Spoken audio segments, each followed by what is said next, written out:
Some patients heal with time, but others use time to study you. My name's Eleanor, and the man I was assigned to care for didn't want medicine. He wanted control.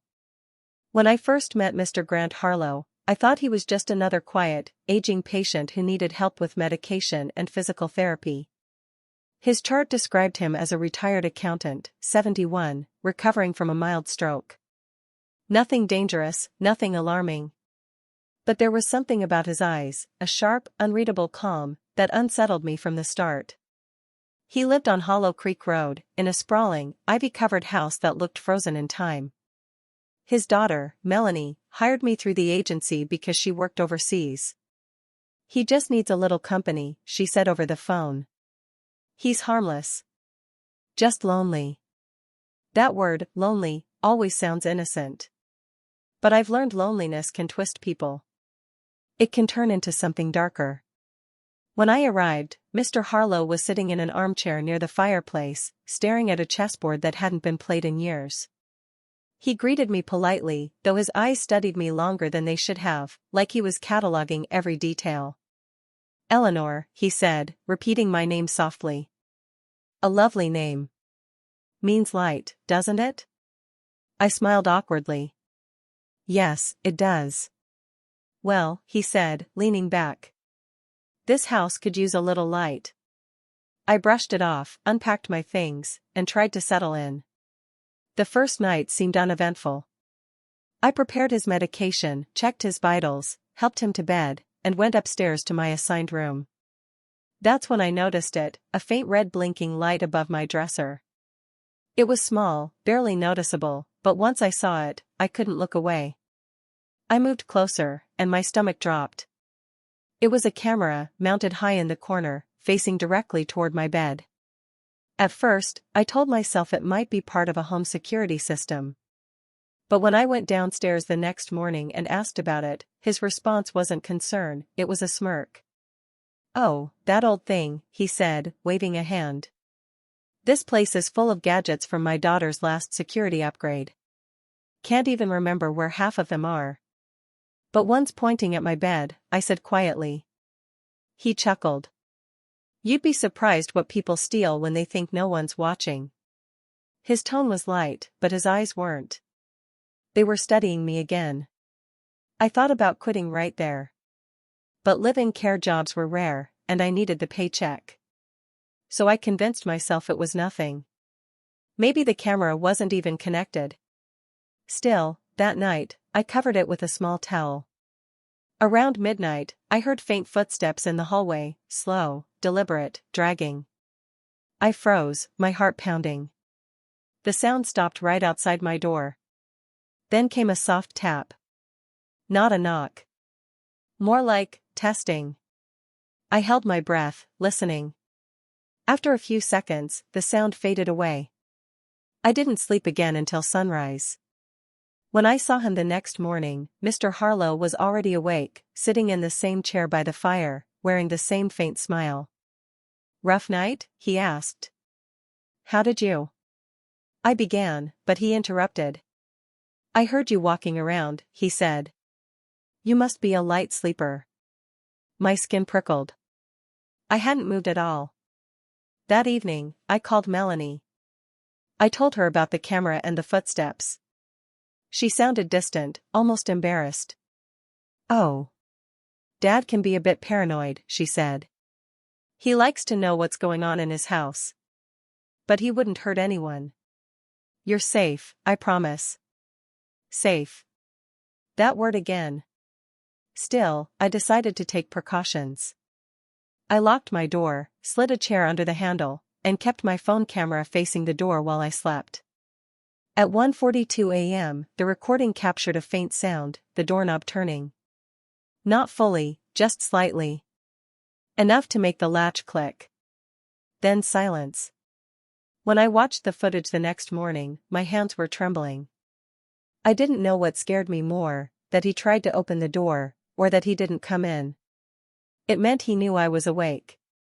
He was testing boundaries. The next afternoon, while he napped in his recliner, I checked the small cabinet near his TV where the Wi-Fi router blinked. I found a black box beside it, a digital security hub. It displayed 4 camera feeds. Kitchen, hallway, living room, and my room. The live feed was on. My throat went dry. I yanked the power cord from the wall and backed away. That evening, he noticed immediately. "You touched my system," he said flatly as I handed him his dinner tray. "I thought it was broken," I lied. He looked at me for a long time, no expression, no blink. Then he said softly, "You're not like the others." "What others?" I asked, pretending not to notice the tremor in my voice. He smiled faintly. "They left too soon. Never gave me time to trust them." A chill crept down my spine. Others? How many nurses had worked here before me? And why had they all left? That night, I couldn't eat. My hand shook as I poured tea, my mind spinning with possibilities. Maybe the daughter didn't know what was really happening here. Maybe she did and chose to ignore it. I told myself I'd leave the next morning. Quietly. Without confrontation. But when I came downstairs at dawn, suitcase in hand, I froze. The front door was locked, from the outside. I checked the windows. All sealed shut. The security system was active again. Then I heard his voice from behind me. "Looking for something, Eleanor?" He was standing at the bottom of the staircase, cane in one hand, remote in the other. The same remote I'd seen controlling the cameras. "I was just checking the locks," I said, forcing calm. He took a step closer. "You shouldn't unplug things that aren't yours." "I'm sorry," I whispered. "I didn't mean to." He tilted his head. "Trust is important, you know. Once it's broken, it's hard to repair." Something in his tone changed. It wasn't anger, it was possession. Like he believed I was part of his house now.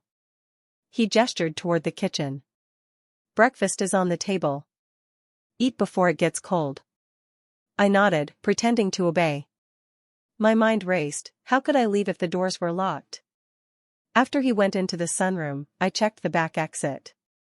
No luck. Every entry point was wired to the same system. Then, in the corner of the hallway, I noticed a small white sticker on the wall, "Hollow Security, managed remotely," with a phone number underneath. I dialed it from my cell phone. The operator answered after 2 rings. "This is Hollow Security, how can I help?" I whispered, "My name is Eleanor Brooks. I'm the nurse at 212, Hollow Creek Road. The homeowner has locked me inside the house." There was silence. Then the operator said, "Ma'am, we don't have an active account under that address." My stomach dropped. The system wasn't connected to any company. It was fake, or worse, modified. He controlled everything himself. Suddenly, I heard the TV turn on in the next room. The volume was low, but I recognized the voice, mine. He was replaying my own voice from the night before. My recorded calls. My movements. He'd been listening to everything. I felt dizzy. My instinct screamed to run, but there was nowhere to go. I crept upstairs, locked myself in my room, and pressed my back against the door. The air felt heavier by the second. Then, the sound of footsteps again. Slow, steady, climbing the stairs. "Eleanor," he called softly. "You shouldn't be afraid of me. I only want to help you feel safe." I didn't move. Didn't breathe. He stopped right outside the door. I saw the shadow of his cane through the gap under the frame. "I'll make you tea," he said after a pause. "Something to calm your nerves." And then he walked away. When I finally dared to peek through the window, I saw the faint outline of a service road behind the house, a narrow path that led toward the woods. It wasn't much, but it was a way out. I knew I had to plan carefully. One wrong move, and he'd know. That night, as he dozed off in his chair, I opened my room window, inch by inch, until the latch gave way. Cold air rushed in. The last thing I heard before climbing out was his voice echoing faintly from below. Good night, Eleanor. I'll see you in the morning. But I never planned to see morning in that house again. When I climbed out of that second-floor window, I expected to hit the cold air and feel relief, the kind that comes when fear finally breaks into freedom. But instead, the moment my feet touched the ground, I realized something worse. I wasn't free. I was being watched. The yard was unnaturally quiet. No insects, no wind, no hum of electricity, just that heavy silence that wraps around you like a warning. I didn't dare use my phone's flashlight, the glow would give me away. Instead, I followed the faint outline of the garden path, one cautious step at a time, toward the woods behind the house. Every few seconds, I turned back. The living room light flickered through the curtains, and I could see the shape of Mr. Harlow still sitting in his chair, motionless. Was he asleep? Watching? Or pretending? I don't know how long I crept through that yard before I reached the tree line. But once I did, I ran. The branches clawed at my arms and face. I stumbled over roots, tripped, fell, and got back up, gasping, heart slamming in my chest. I didn't stop until I saw a dim light ahead, a mailbox, a street lamp, civilization. But when I finally reached the road and checked my phone, no signal. Of course. Hollow Creek was known for its dead zones. And Mr. Harlow knew that. He'd chosen this house for a reason. Still, I walked. Or maybe staggered. Every crunch of gravel under my shoes sounded like a scream in the stillness. Finally, I saw a sign, Creekside Diner, open 24 hours. The parking lot was half empty, the neon light buzzing weakly. I pushed through the door, drawing every curious eye in the place. I probably looked insane, hair tangled, clothes dirty, shaking like a leaf. The waitress, a woman in her 50s with kind eyes, came over immediately. "Sweetheart, are you okay?" I need to use your phone," I said, voice trembling. She handed me the diner phone, no questions asked. I called the agency first. Straight to voicemail. Then I dialed 911. The operator's calm voice nearly made me cry. 911, what's your emergency? My name is Eleanor Brooks, I said. I'm a live-in nurse at 212, Hollow Creek Road. My patient, he's been watching me through hidden cameras. The doors were locked from the outside. I think. But before I could finish, the door to the diner opened. And he walked in. Mr. Harlow. Cane in one hand, expression calm as ever. He looked around, spotted me, and smiled. Eleanor, he called out, in that soothing tone that made my stomach twist. You didn't tell me you were going for a walk. The waitress stepped between us. Sir, she's in the middle of something. He chuckled. I'm sure she is. She's my caretaker. Poor thing gets anxious sometimes, the medication we're using has some side effects. He said it like it was nothing. Like I was some fragile little thing that wandered off. I'm calling the police, the waitress said, picking up the phone. But before she could dial, he turned to me, eyes dark and steady. You shouldn't do this, Eleanor, he said softly. You'll regret it. The way he said it made my blood run cold. Because it didn't sound like a threat. It sounded like a promise. The police arrived within 10 minutes, the longest 10 minutes of my life. They separated us immediately. Mr. Harlow told them I'd had a breakdown. That I'd unplugged his security system and imagined everything. But then the waitress stepped forward. She called 911 before he came in, she told the officer. And she looked terrified. That saved me. The police took statements and promised to check the house. They drove me to the local station, where I filed a report. But here's where it got strange. When they searched his property, all the cameras were gone. Every last one. The recording devices, the hub, vanished. Even the remote he'd carried that morning was missing. It was like he'd erased his own crimes overnight. The detective assigned to my case, Officer Reynolds, told me quietly, we don't have enough evidence for charges. But you should stay somewhere safe. I wanted to scream. Safe?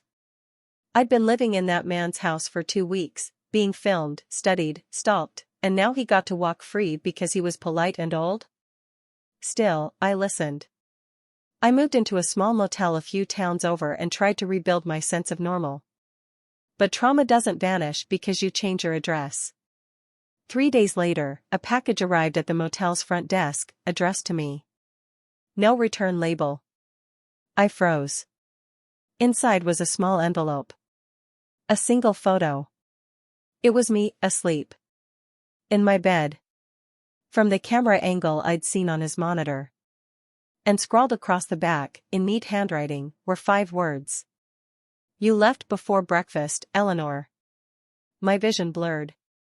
I dropped the photo and stumbled back. The motel clerk saw my face and asked, "Are you okay?" I couldn't answer.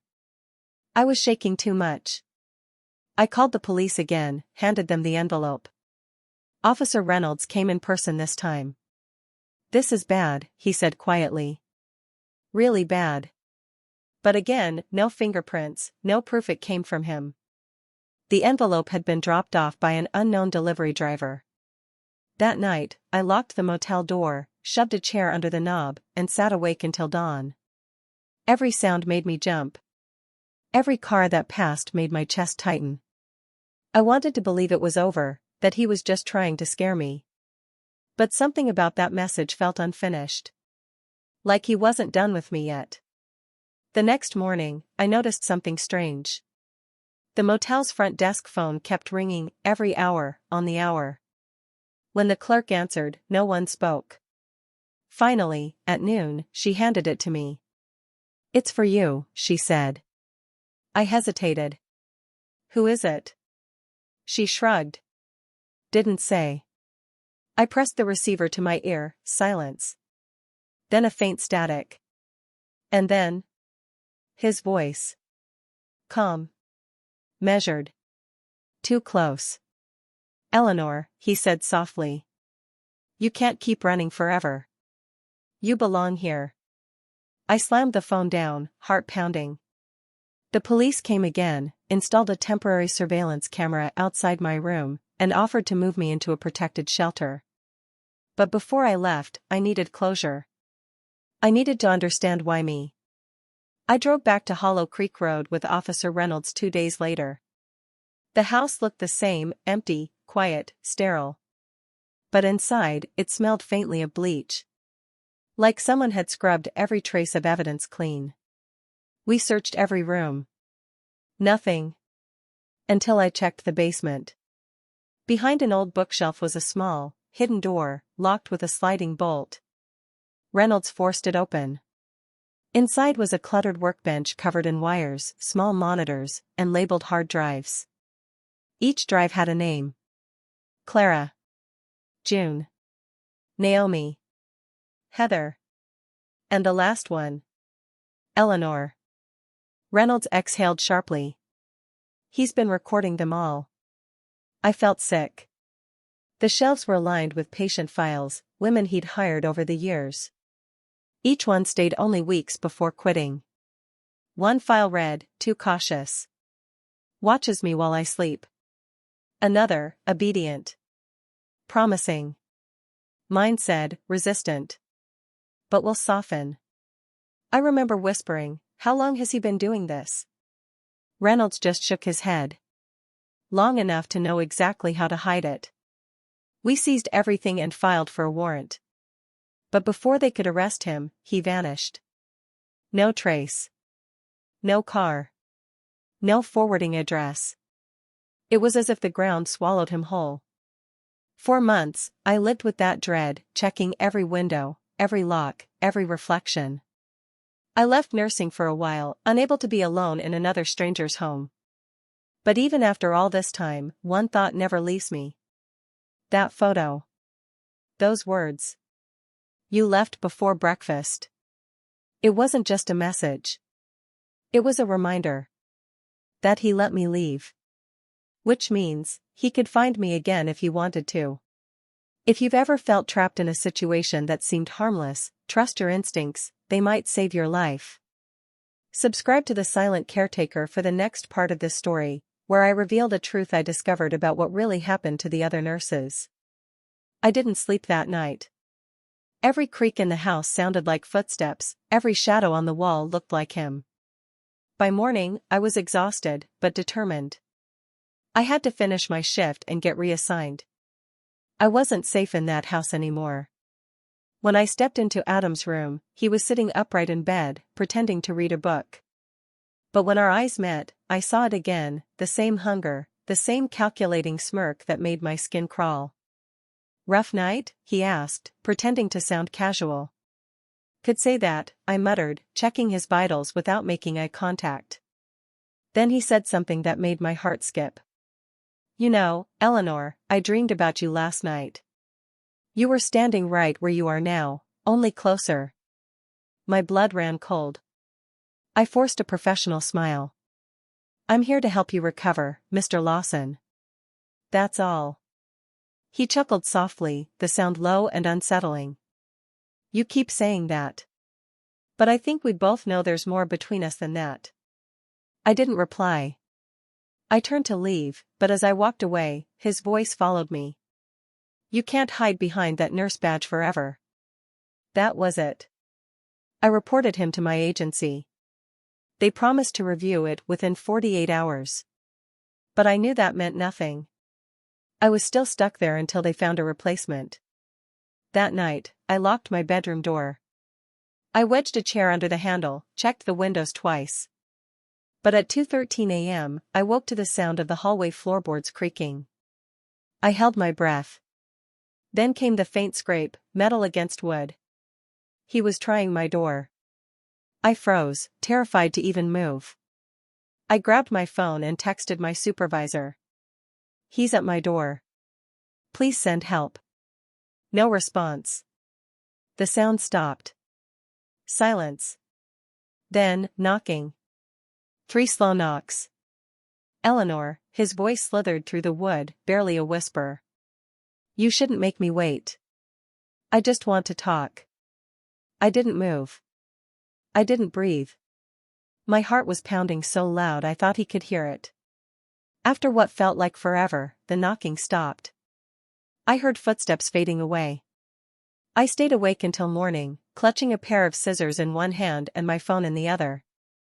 When the sun finally rose, I crept out and checked the hallway. The floor was empty. The air smelled faintly of his cologne, proof that it wasn't a nightmare. I found him in the kitchen later, calmly making coffee. "Morning," he said casually, like nothing had happened. "Did you need something last night?" I asked, voice trembling. He smiled. "Just couldn't sleep. Maybe it was the thought of you locked away in that room all alone." I stepped back. "That's not appropriate, Mr. Lawson." He laughed softly, taking a sip. "Oh, come on, Eleanor. You think I don't see the way you look at me? I'm your nurse." He leaned closer, his tone darker. "And I'm the man who signs your paycheck." That's when I realized, he didn't just want control. He believed he already had it. I grabbed my things, told him I was stepping out for supplies, and never came back. The agency finally called 2 hours later. "We're sending someone to relieve you tomorrow," the voice said. I answered coldly, "Don't bother. I already relieved myself." That night, as I drove away from his mansion, I caught a glimpse of him through the window, standing in the doorway, watching me leave, smiling faintly like he'd won some game I didn't know I was playing. But he didn't win. Because I kept every message, every recording, every text.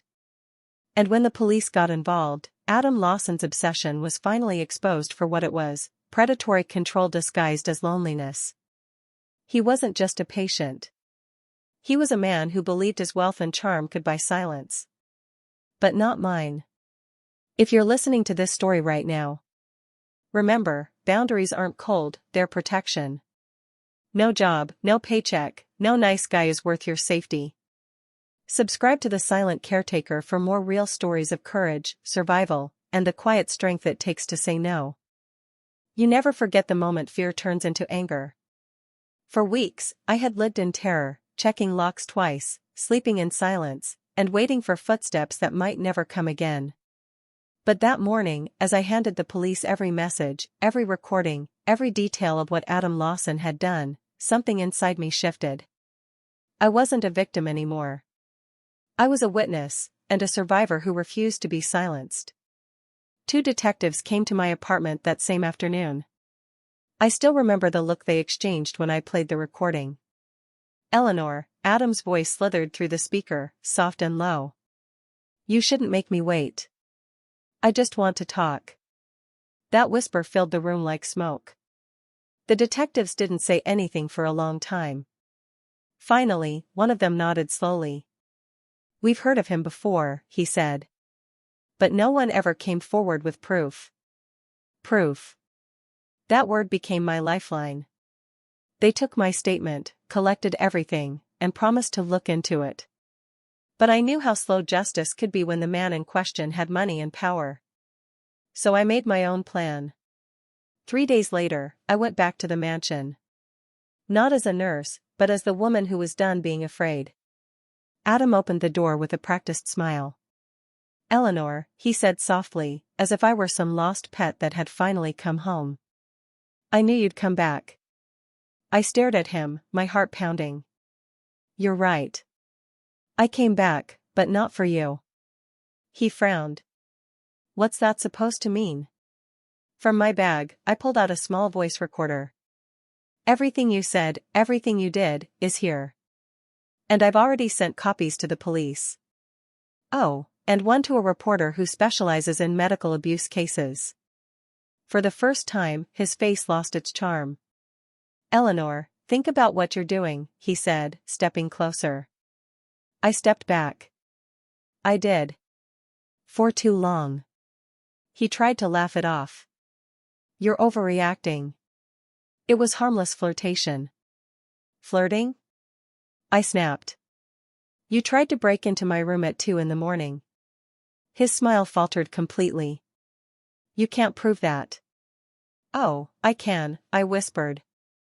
"You forgot the cameras you had installed in the hallway. I got the footage before I left." That was the moment the mask fell. The calm, charming patient vanished, replaced by the predator beneath. His voice dropped to a growl. "You don't know what you've just done." I looked him straight in the eyes. "Yes, I do. I just ended your control." That night, the police arrested him for harassment and unlawful surveillance. When they searched his devices, they found footage of other nurses, women who'd worked there before me, women who'd all left quietly.